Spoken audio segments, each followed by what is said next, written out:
মধ্যপ্রাচ্যের আকাশ ও সমুদ্র জুড়ে হঠাৎ করেই উত্তেজনা তীব্র হয়ে উঠেছে বলে বিভিন্ন সূত্রে দাবি করা হচ্ছে।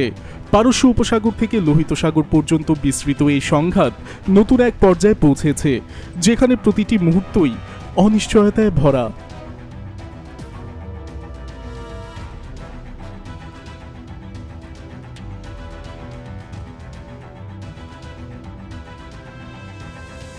সাম্প্রতিক ঘটনাগুলোকে কেন্দ্র করে আন্তর্জাতিক মহলে উদ্বেগ বাড়ছে, বিশেষ করে যুক্তরাষ্ট্র ও তেহরানের সামরিক অবস্থান ঘিরে। বিভিন্ন প্রতিবেদনে বলা হচ্ছে, গত 24 ঘন্টায় সংগঠিত ঘটনাগুলো পরিস্থিতিকে আরও জটিল করে তুলেছে।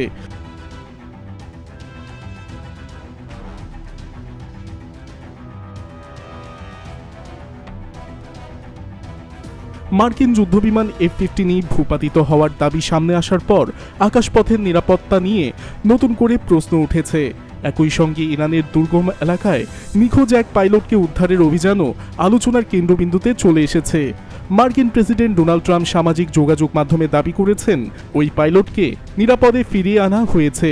তার ভাষায়, পরিস্থিতি এখনও শেষ হয়নি এবং সংঘাতের ধারা অব্যাহত রয়েছে।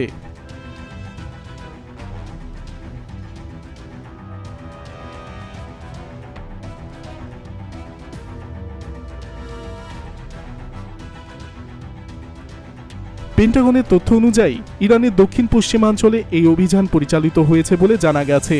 সেখানে পূর্বে একটি F-15 স্ট্রাইক ঈগল বিধ্বস্ত হওয়ার কথাও বিভিন্ন সূত্রে উঠে এসেছে।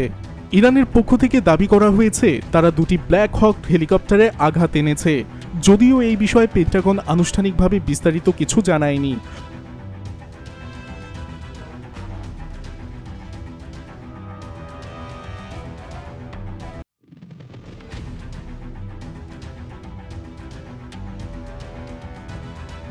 অন্যদিকে মানবাধিকার ভিত্তিক সংস্থা HRN এর তথ্যমতে সংঘাতে নিহতের সংখ্যা ৩৫৪০ ছাড়িয়েছে, যার মধ্যে উল্লেখযোগ্য সংখ্যক বেসামরিক নাগরিক রয়েছেন বলে দাবি করা হচ্ছে। একই সময় ইসরায়েলের একটি ড্রোন উৎপাদন কারখানায় ব্যালিস্টিক মিসাইল হামলার কথাও বিভিন্ন প্রতিবেদনে উঠে এসেছে। এতে দেশটির প্রতিরক্ষা সক্ষমতার প্রভাব পড়তে পারে বলে ধারণা করা হচ্ছে।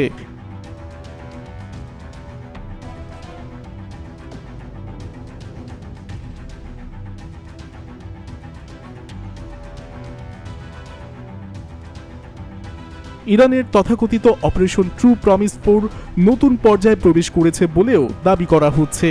বিভিন্ন সূত্রে বলা হচ্ছে, ড্রোন ও মিসাইল হামলার লক্ষ্যবস্তু হিসেবে বাহরাইন, কাতার এবং সংযুক্ত আরব আমিরাতের কিছু সামরিক স্থাপনার নাম উঠে এসেছে। সংযুক্ত আরব আমিরাতের পক্ষ থেকে জানানো হয়েছে, আকাশে ড্রোন ধ্বংসাবশেষ পড়ে কিছু হতাহতের ঘটনা ঘটেছে।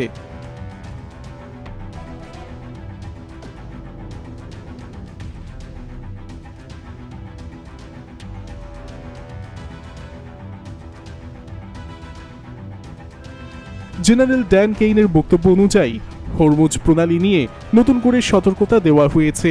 নির্দিষ্ট সময়ের মধ্যে পরিস্থিতির পরিবর্তন না হলে জ্বালানি অবকাঠামো লক্ষ্য করে কঠোর পদক্ষেপ নেওয়ার ইঙ্গিত দেওয়া হয়েছে।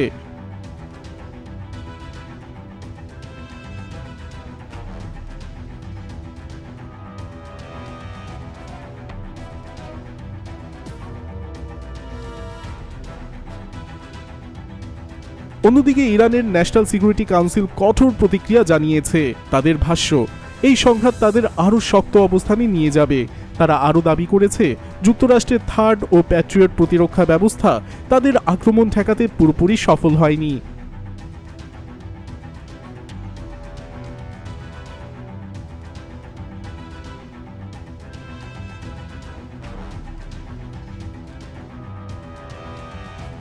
আন্তর্জাতিক গণমাধ্যমের কিছু প্রতিবেদনে মার্কিন বিমানবাহী রণতরী USS জিরাল্ড R-4 আগুন লাগার কথাও উল্লেখ করা হয়েছে, যদিও বিষয়টি নিয়ে এখনও পরিষ্কার তথ্য পাওয়া যায়নি।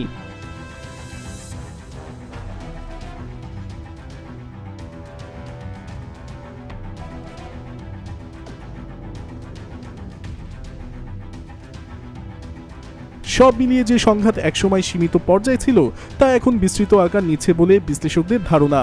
যুক্তরাষ্ট্রের আমেরিকা ফার্স্ট নীতি এবং ইরানের কঠোর অবস্থানের মাঝে সাধারণ মানুষের নিরাপত্তা নিয়ে উদ্বেগ বাড়ছে।